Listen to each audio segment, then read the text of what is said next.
Hello po mga ka-Sherilyn Bahrain dyan at kami nga po pupunta sa isang garden, sa isang kainan doon na tinatawag na Tasnim Garden. Nandito lang po yan sa Bahrain at kasama ko nga po dito si Miss Lady Gold at kami nga iikot dahil sa holiday pa ngayon, ang ikalawang araw ng pag-celebrate ng Bahrain, ang Bahrain National Day. Siyempre, sulitin natin ang paggala dyan dahil balik trabaho na naman after ng holidays.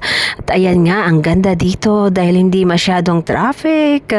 Dire-diretso lang ang pag-drive at syempre malinis po talaga ang mga kalsada dito. Ang Tasnim Garden po ay isang sikat na kainan dito sa Bahrain. Open area po siya at halos mga taga rito po ang nakain doon. At syempre atin ding titikman. Usually nga po organic daw ang siniserve doon.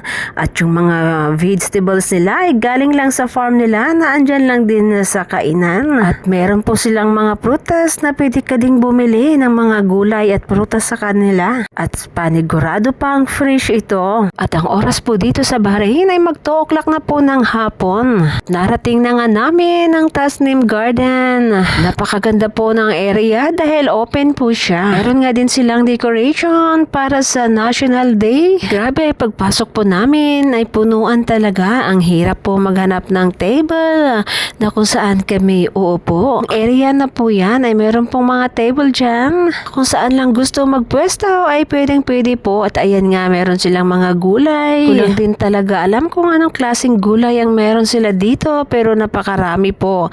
At pwede daw bumili dito ng fresh talaga. Pati na din mga prutas.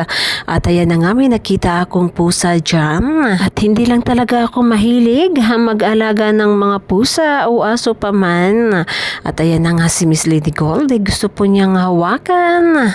Pero takot yata ang pusa. At na-serve na nga ang aming order dyan. At andito kami nakaupo ngayon. Sa wakas nakahanap din kami ng bakanting table kung saan kami kakain. Ulit lang namin ni Miss Lady Gold ang paggala habang day off pa. Syempre, dahil wala na din kaming oras kapag meron na din kaming pasok. Ako naman ay may pasok at syempre siya naman ay kailangan niyang i-manage ang kanyang mga negosyo.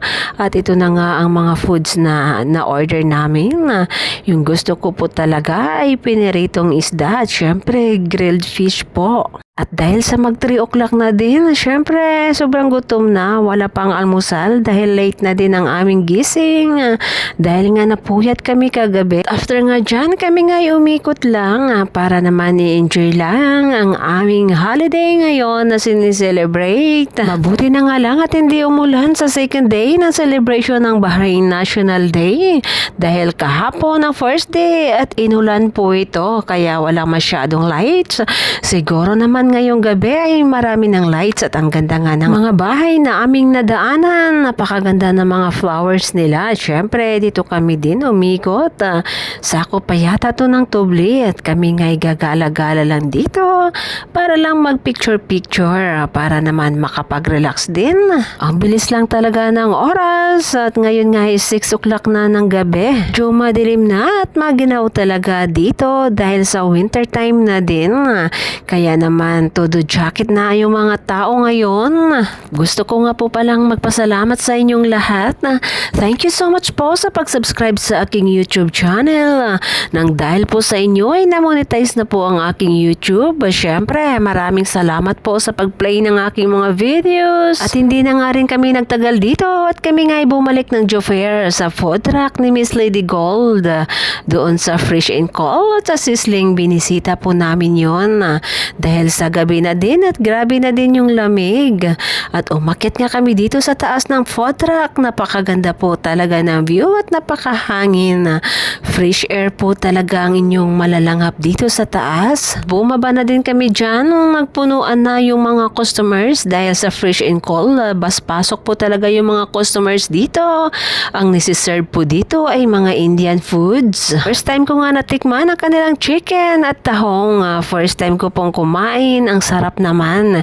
Kaso nga lang, spicy talaga yung mga foods nila. Kami nga'y lumipat pa sa isang kainan ni Miss Lady Gold, ang sizzling. Dito lang din yan sa Najma, Bahrain.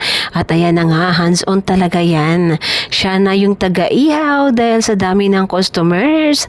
At ilan nga sa kanyang mga followers ay nagpa-picture na din. After nga dyan ay pinagpatuloy ni Miss Lady Gold ang pag-ihaw-ihaw para na din makatulong. At syempre, para na din kami kakain after nito. At dahil sa kami busog pa, at ito na nga ang aming kinain, yung isaw. Sa susunod guys, maraming salamat po sa inyong lahat. Thank you so much po.